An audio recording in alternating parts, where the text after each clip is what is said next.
¿A qué valor se cotizan las monedas hoy en Uruguay? Romina lo informa cada mañana sobre las 7:15. Por ejemplo, hoy el dólar cotiza a 28,56 pesos, el euro 32,62, el real a 9, el peso argentino 1,97. Pero capaz que ya es tiempo de agregar otra moneda a esa lista. Una moneda que hoy vale más de 60.000 pesos. Estoy hablando del Bitcoin, la estrella de las monedas electrónicas, que este mes cobró mayor notoriedad a raíz del ciberataque que sufrieron cientos de miles de computadoras en más de 150 países del mundo. Ustedes saben, lo dijimos, los piratas responsables de ese ataque pedían por los archivos que bloqueaban en cada máquina un rescate que debía pagarse precisamente en bitcoins. El valor del Bitcoin viene subiendo de manera permanente, pero desde el ciberataque su crecimiento se aceleró. Hoy, a esta hora, anda por los $2.200. Muy bien, pero ¿qué son los Bitcoins? ¿Qué se puede pagar con esta moneda? ¿Cualquiera puede utilizarla? Vamos a tratar de responder a estas y otras preguntas. Hemos invitado al ingeniero Sergio Fogel, que con el Bitcoin directamente no tiene nada que ver, pero sí sabe mucho y tiene una larga experiencia en esto de las plataformas de pago en Internet. Sergio es director de las empresas dLocal y AstroPay. Sergio, buen día, gracias por acompañarnos. Buen día, gracias por invitarme. ¿Por dónde empezamos? Primero una aclaración, el Bitcoin no es la única moneda electrónica que existe, ¿no? Cada día surgen más, las principales son, bueno, el Bitcoin, Litecoin, ahora hay una nueva Zcash, está el Ripple, hay literalmente cientos de monedas virtuales. ¿Y en qué se diferencian las monedas virtuales de las monedas que emiten los países? Bueno, el principal diferencial es que no hay un banco central. O sea, son lo que se llaman monedas descentralizadas. O sea que no hay una institución que es la que emite la moneda, la que se beneficia de todo lo que implica crear dinero, y tampoco hay nadie que la controle. O sea, es un protocolo distribuido donde hay miles o decenas de miles de personas que entre todos juntos, como un hormiguero, controlan esa moneda. Protocolo distribuido. Sí, suena difícil, no sé. Ya te voy a pedir más explicaciones al respecto, pero otra pregunta, ¿en qué se diferencia, por ejemplo, de otros valores que pueden usarse para hacer pagos como el oro, otros metales? Bien, a ver, vamos un poquito a la historia y a cómo surge la moneda, y ahí creo que va a quedar un poquito más claro. Si yo tengo una moneda de lo que sea, de oro o emitida por alguien, yo te puedo pagar a ti y es una transacción entre nosotros dos y nadie más interviene. Entonces yo te quiero dar a ti hoy, no sé, 200 pesos, abro la billetera, te doy un billete de 200 pesos y la transacción se hizo entre nosotros dos sin que nadie más intervenga. No necesito pedirle permiso a nadie y si yo te doy 200 pesos, tú recibís 200 pesos y se terminó. Cuando pasamos al mundo de Internet, no puedo hacer más eso. Si le quiero transmitir a mi hijo que está de viaje, le quiero enviar $100, tengo que conseguir un intermediario para pagar a través de ese intermediario esos $100. Entonces puedo ir al banco y decir quiero hacer un giro por $100, me va a decir, como no, ningún problema, tiene un costo de $40 y seguramente a él también le cobren dinero al recibirlo, o puedo ir a Western Union, pero eso tiene un costo y a veces es muy, muy elevado. El otro tema es que cuando voy al banco y digo, quiero enviarle, vamos a poner un monto mayor, quiero enviar $10.000 a alguien en Europa, me van a preguntar de dónde viene esa plata, a dónde va esa plata, para qué es esa plata, y es mi dinero. Entonces, Bitcoin surge buscando una manera que sea tan fácil, tan barata, tan rápida y tan privada como es una transferencia física de dinero. O sea, yo quiero poder enviarle dinero a alguien sin tener que explicarle a nadie por qué lo estoy enviando, sin que tenga un costo astronómico y que se haga de una manera rápida. Eso es lo que viene a resolver Bitcoin. Nació en febrero de 2009. 2009. ¿Cómo? Bueno, surge Tú utilizaste un término que yo dejé ahí entre paréntesis porque no se entendía mucho. Protocolo distribuido. En 2 palabras, ¿qué quiere decir eso? Bueno, eso significa, primero, todo el Bitcoin se basa sobre, para poder enviar yo dinero remotamente, se maneja una base de datos. O sea, una base de datos que registra todas las transacciones. Y esa base de datos está distribuida. Eso significa que hay millones de copias de esa base de datos que son accesibles a quien quiera instalar un software que es gratis además. Entonces, esa base de datos es distribuida, eso significa que se maneja no hay un único propietario de esa base de datos, sino que hay millones de pequeños propietarios de copias de esa base de datos. Eso significa que nadie puede, por ejemplo, modificar esa base de datos. No puede venir alguien y decir, voy a sacarle a todos un pedacito de los bitcoins para financiar un determinado proyecto. Eso es imposible porque yo tendría que ir a cada una de esas millones de copias y modificarlo o convencer al que corre ese software de modificarlo. Eso significa que es un protocolo distribuido. Son muchas copias, por eso lo distribuido, y protocolo porque establece cómo se conectan esas distintas copias. Avanzamos un poco más, pero poquito, supongo que sigue siendo quedaron complejo, queda mucho. 25 preguntas adicionales. Enseguida volveremos, en todo caso, a esto de los protocolos distribuidos. Ahora te pregunto, ¿cómo se fija el valor? En realidad, el Bitcoin existe independiente de las demás monedas del mundo. Es un bien más, un commodity si queremos. Hay una cantidad limitada. Hay una cantidad limitada. Sí. Ese es un detalle importante. Solamente hay 21 millones de bitcoins. No. En este momento hay 16 millones de bitcoins y se van generando cada vez nuevos bitcoins, pero a un ritmo decreciente. O sea, hoy se están generando 12 bitcoins y medio cada 10 minutos. Dentro de 2 años y pico, el ritmo ese va a bajar, se va reduciendo a la mitad. Y antes de llegar a los 21 millones se va a dejar de emitir bitcoins. O sea, 21 millones es el techo. Es el techo al que se va a llegar dentro de, creo que son 15 años. Ajá. ¿Por qué? ¿Por qué tiene ese proceso?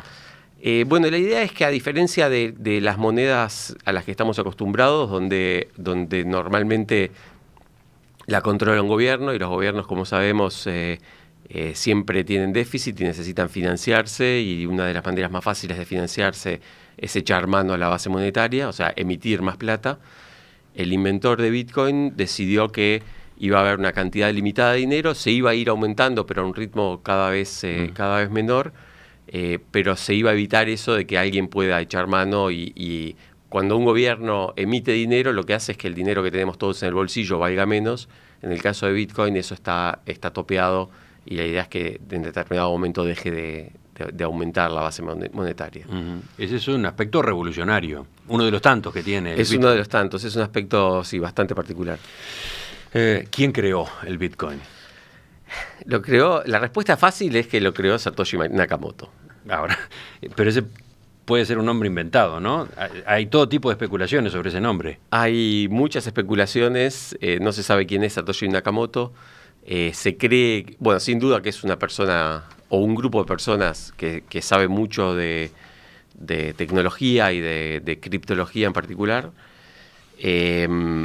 Sabemos que escribió un artículo donde establece las bases de esto en el año 2009. Sabemos que participó muy activamente. Todo esto se desarrolló a través de foros en Internet. Y este hombre en un momento dijo, hasta aquí llegué. Transfirió las passwords a los repositorios donde están todos los programas y demás. Se lo transfirió a un grupo de personas y desapareció del mapa. Y no sabemos nada más de él. ¿Y no es Craig Stephen Wright?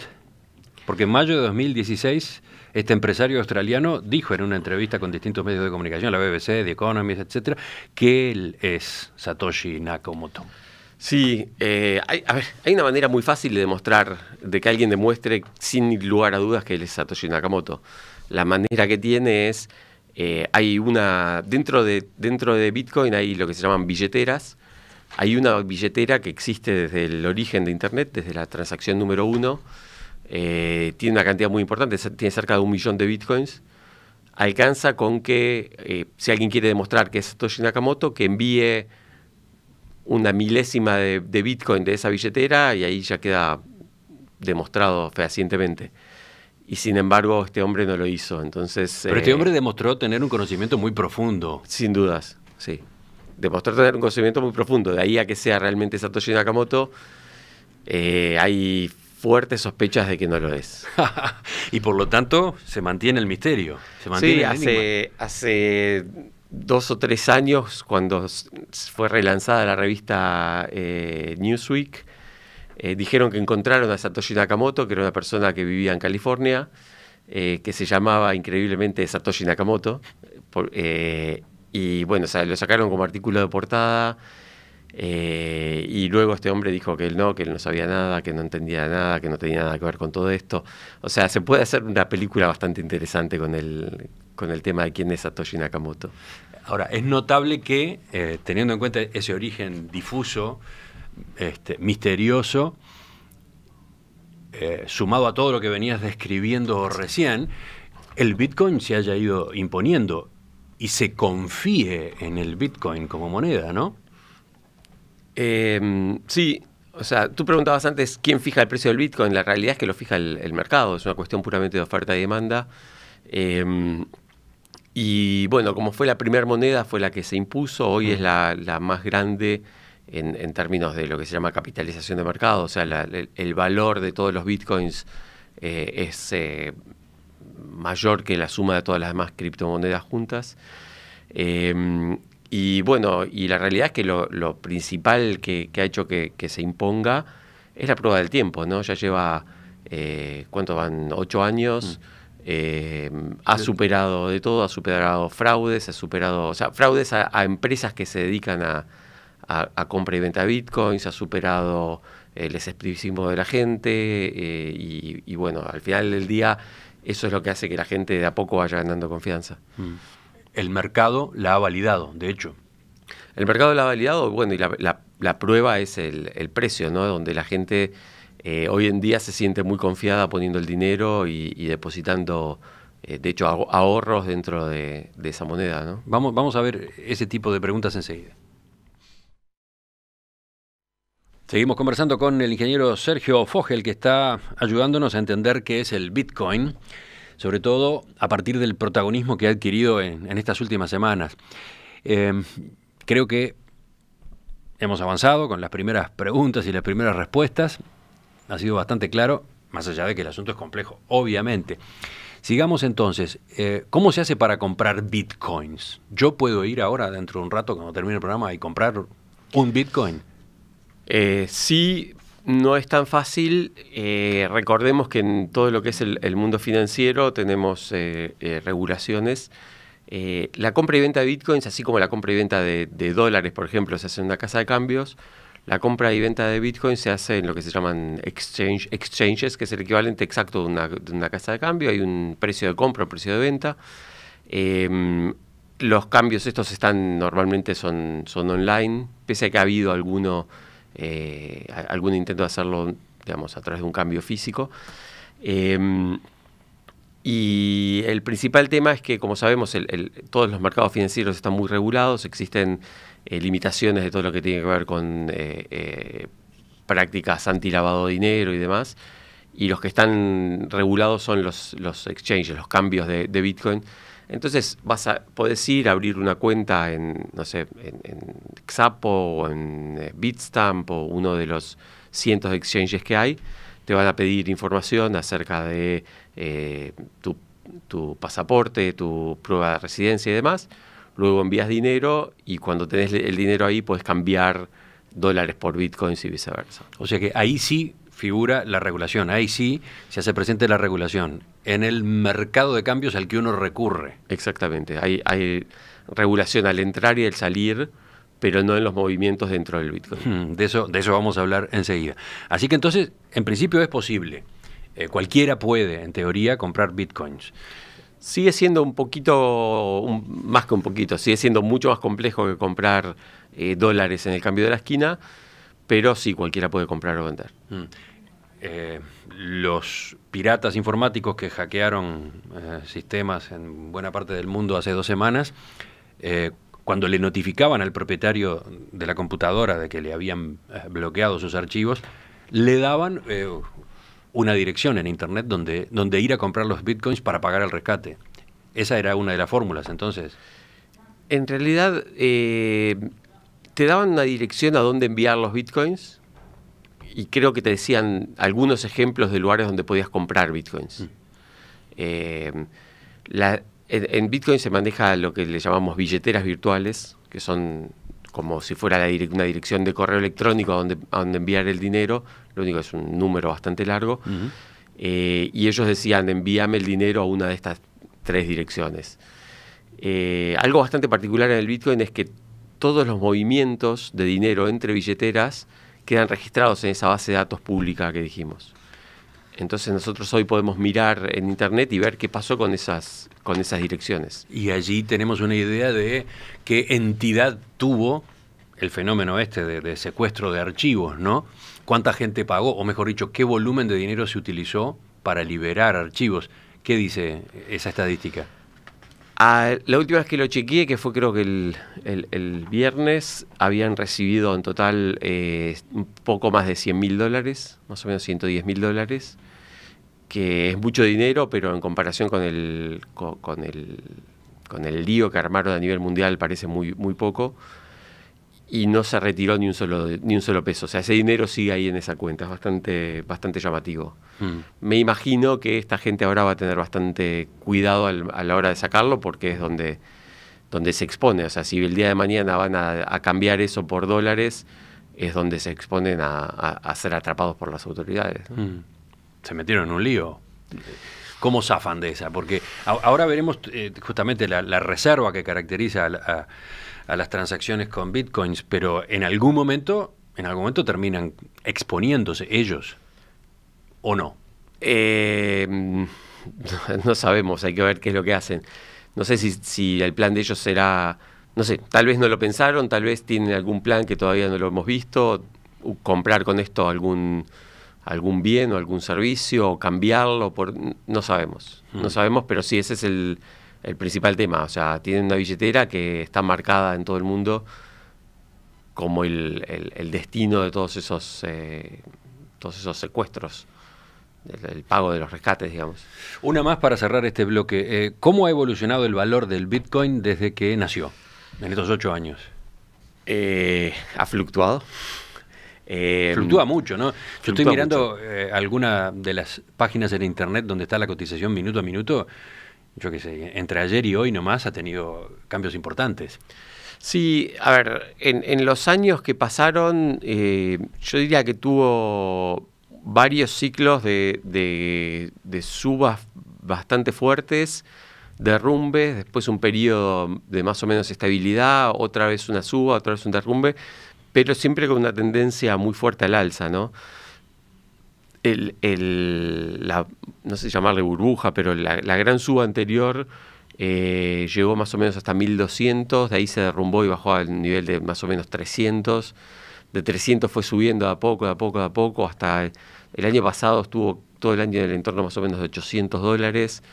Este año subió de una manera bastante repentina, subió de 800 hasta llegar a casi 3.000, 2.800 creo que llegó. ¿Eso en qué periodo fue? Y en un mes, a partir de más o menos de abril, empezó una suba muy fuerte, de más o menos 1.200 que estaba, subió hasta 2.800. Hubo una corrección la semana pasada, ahora parecería haber encontrado el piso. Hoy en este momento está en 2.257. 2.257. Y ayer, por ejemplo, estaba en 2.160. Ayer de tardecita, de noche. Es un cambio importante, ¿no? Sí, es un cambio importante. Hay mucha gente que está especulando con el Bitcoin, usándolo como una moneda para ahorrar, o para, en realidad, digamos, no deja de ser especulación y una especulación, digamos, de lo más arriesgada.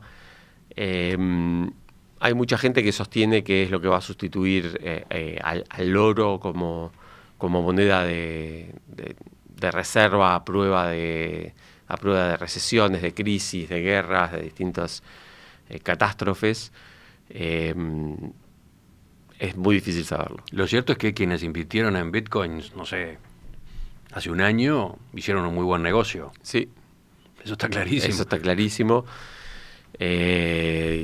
Yo personalmente no quiero correr el riesgo de asesorar a nadie, ¿no? Pero yo creo que a largo plazo va a seguir subiendo bastante.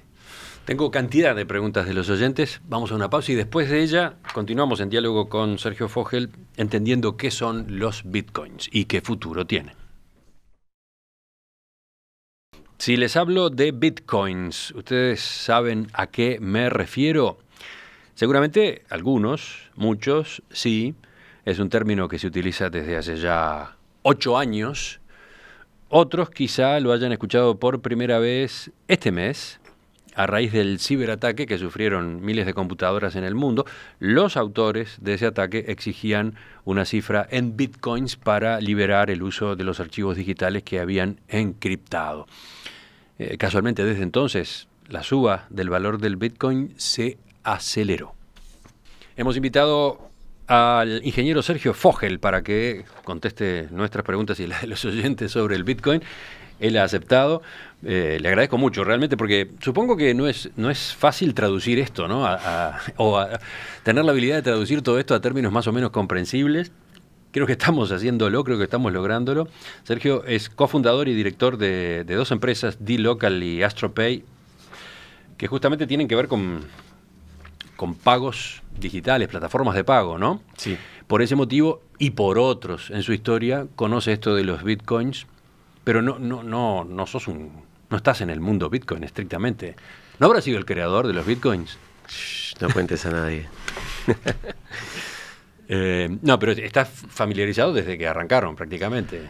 No desde que arrancaron, sí, desde hace, estamos en el mundo, relacionados con el mundo de Bitcoin hace cerca de 5 años. El que nos transmitió el entusiasmo es un emprendedor argentino llamado Wenceslao Casares, que se metió en esto, está metido de lleno, es una de las figuras principales del mundo Bitcoin hoy en día, y un entusiasta fuera de serie en todo esto, y realmente nos transmitió a mi socio y a mí el entusiasmo, y desde entonces estamos muy vinculados. ¿Cómo observas este dato que yo di recién, el ascenso que tuvo la cotización del Bitcoin desde el 12 de mayo, desde el ciberataque? A ver, hay gente que dice que es una burbuja, hay gente que dice que, o sea, digamos así, te voy a dar las 2 visiones y dejo que cada uno decida. Una de las visiones es que el Bitcoin va a reemplazar al oro como moneda de reserva. Y esta gente dice que, digamos, que el Bitcoin es mucho más práctico que el oro, que es accesible a cualquier persona, que es divisible en partes muy, muy pequeñas, tiene un montón de ventajas, es fácil de transportar, tiene un montón de ventajas con respecto al oro. Entonces, es facilísimo de transportar. Sí, en realidad es no a través de una máquina, a través de una computadora, así de transportar o de almacenar. Entonces hay gente que dice que a la larga va a reemplazar el oro. Y si te pones a pensar, siguiendo el razonamiento de esta gente, dicen en algún momento la suma de todos los bitcoins va a tener que valer por lo menos lo mismo que vale la suma de todo el oro. Siguiendo ese escenario, el valor del bitcoin tendría que llegar a, creo que es cerca de $1 millón la unidad. La otra, esa es la vista de los optimistas. Hoy hay 7 trillones de dólares en oro en el mundo, mientras que el Bitcoin está, digamos, creo que suma más o menos 40 billones, o sea, tiene para subir muchísimo. La otra mirada es que todo esto es una burbuja, que el Bitcoin va a terminar valiendo 0 porque saldrán otras monedas virtuales que valgan más y todo el tiempo van surgiendo nuevas. y que esto finalmente va a terminar desapareciendo. Pero el ciberataque le dio una proyección mayor, por eso se explica esta suba especial de las últimas semanas, de las últimas 2 semanas. Yo creo que no, creo que fueron dos fenómenos independientes que simplemente coincidieron en el tiempo. Por ahí lo puso un poco más en el mapa, pero yo creo que era un fenómeno que ya, o sea, si mirás, tuvo un periodo de bastante estabilidad en el 2016 y al final del 2016 ya venía subiendo, ya había una tendencia a la suba. Personalmente creo que son fenómenos independientes, pero es imposible saberlo, ¿no? Bueno, voy a preguntas de los oyentes. Ana quiere saber, si no hay control banco centralista, ¿cómo evitar que este mecanismo se transforme en una verdadera panacea para el lavado de activos? Bueno, primero, hay chequeos muy fuertes en la entrada y en la salida del Bitcoin.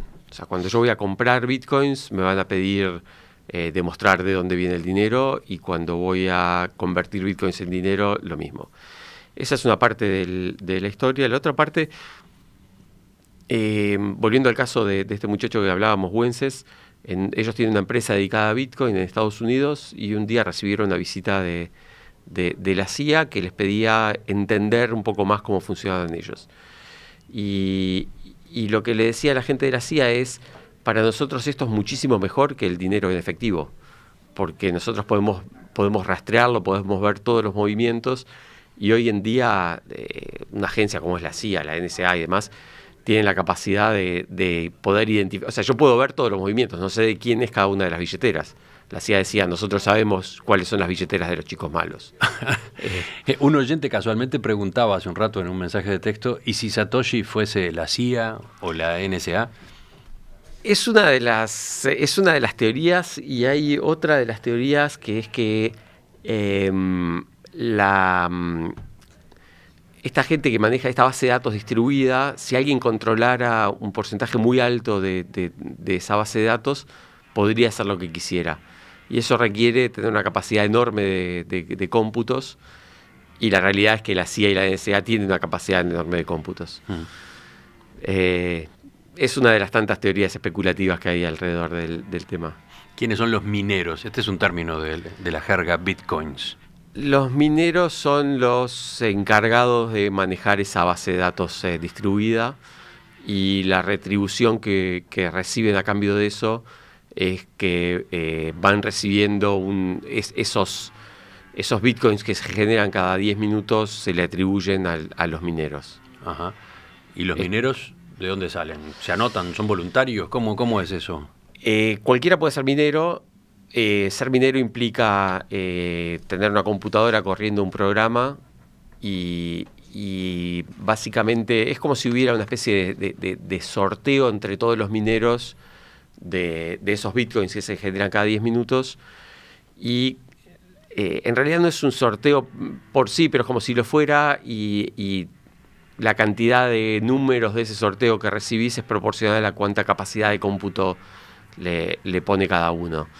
La realidad es que hoy en día, para participar de ese juego, o sea, yo puedo poner mi computadora a trabajar y a minar bitcoins, pero seguramente mis chances de ganar bitcoins son prácticamente nulas. Tengo que poner computadoras muy potentes, son computadoras hoy fabricadas especialmente para eso. ¿Computadoras fabricadas especialmente? Sí. Ajá. O sea, originalmente eran computadoras comunes y corrientes, después empezaron a usar computadoras, o sea, las placas gráficas de las computadoras, que son 100 veces más potentes. Después empezaron a usar computadoras especialmente diseñadas para esto. Hoy en día, si no tenés acceso a electricidad muy barata, estás prácticamente afuera de ese mercado. Uh-huh. Entonces hay una oligarquía de ese campo, de ese grupo que podríamos llamar mineros. Sí, no es para realidad, cualquiera eso. No es para. Hoy en día ya no es para cualquiera. O sea, hay no sé, se especula que hay decenas de miles de mineros, pero realmente exige inversiones muy importantes y sobre todo eso, acceso a electricidad muy barata. Detrás del funcionamiento del Bitcoin está el concepto de cadena de bloques, ¿no? Que no sé si conviene que lo analicemos a fondo hoy, pero me parece es necesario mencionarlo y y que agregues al respecto 2 palabras. Sí, la cadena de bloques o blockchain es esa base de datos distribuida de la que yo venía hablando, es el registro de todas las transacciones. Y tiene más usos, y ya de por sí es una tecnología muy, muy interesante, donde yo puedo usarla para registrar cualquier cosa que yo no quiera que haya un control centralizado. Por ejemplo, algunos países están estudiando usar eso para mantener el registro de la propiedad, o sea, el equivalente a la dirección de registro que tenemos nosotros, porque dicen, es una manera que yo tengo de tener una base de datos de quién posee qué bien y que no pueda ser adulterado por nadie. Hay muchos otros usos y da para una charla larga. Sí. Hay quienes sostienen que la cadena de bloques es el Uber de los escribanos, por ejemplo. Es una buena definición. Pone en riesgo muchas profesiones, sin duda. Transcurre el tiempo, vamos haciendo preguntas y surgen otras. A propósito de los bitcoins, no vamos a poder abarcarlas todas, pero claro, hay varias a propósito de quién decide todas esas normas del funcionamiento del Bitcoin de las que hemos estado hablando. Eso consulta Raúl concretamente. Bien, cualquier modificación al Bitcoin implica que si alguien quisiera modificar el Bitcoin, tiene que convencer al 51% de los mineros de instalar un nuevo software. Para eso hay una fundación que se llama el Bitcoin Foundation, y ellos son los que recomiendan normas y luego esas normas las tiene que adoptar el 51% de la comunidad. Eso es interesante, ¿no? No sabemos quién creó el Bitcoin, pero ahora sí existe una organización que lo administra, ¿está bien? Sí, la Fundación Bitcoin es la que fija las normas. De nuevo, necesita, después de fijar las normas, convencer al 51% por lo menos de los mineros de adoptarla. Si no lo consiguen, por más que fijen normas, no va a progresar. Si los oyentes quieren profundizar, hay por lo menos un lugar a donde ir, ¿no? Que es bitcoin.org. Ese es el sitio justamente donde, es el sitio oficial donde de la fundación, ¿no? Sí. ¿Qué se puede pagar con bitcoins hoy? La cantidad de cosas que se pueden pagar con bitcoins va aumentando cada vez más. Hoy podés comprar bienes y servicios, podés comprar pasajes. Microsoft anunció que iba a vender software, iba a aceptar Bitcoin para pago de software. No sé si ya está implementado o no. De a poco va aumentando la cantidad de productos y servicios que se puede pagar con bitcoins. Todavía está lejos de ser aceptado, digamos, en todos lados, pero va aumentando a buen ritmo. ¿Y quién fija el valor en bitcoins de un bien o un servicio? Hay muy pocos bienes que tienen precios denominados en bitcoins. Precisamente por esa volatilidad es muy difícil. Normalmente las monedas se mueven en un rango bastante ajustado de valores.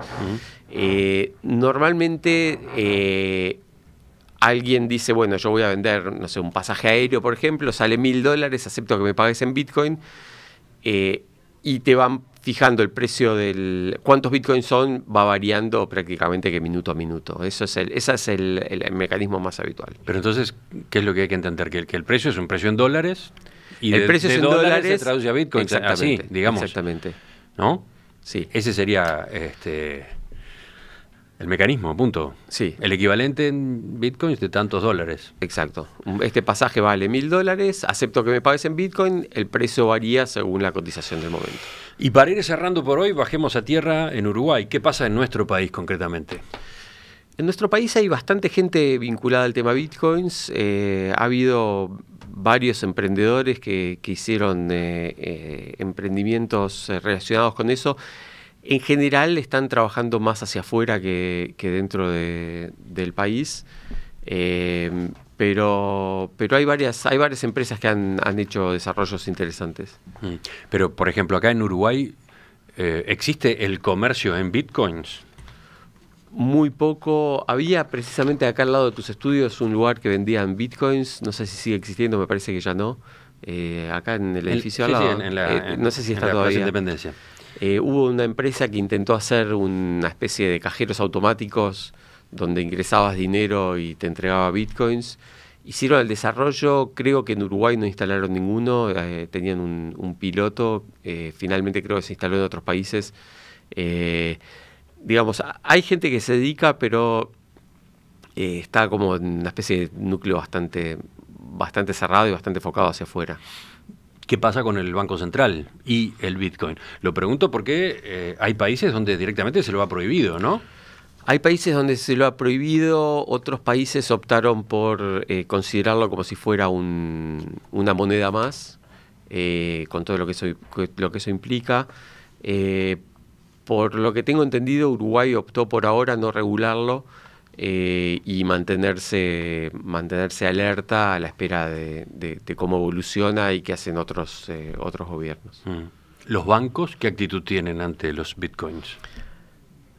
Los bancos han tomado diferentes actitudes. Al principio lo ignoraron, después hubo un periodo de franca lucha contra el tema de los bitcoins. Hay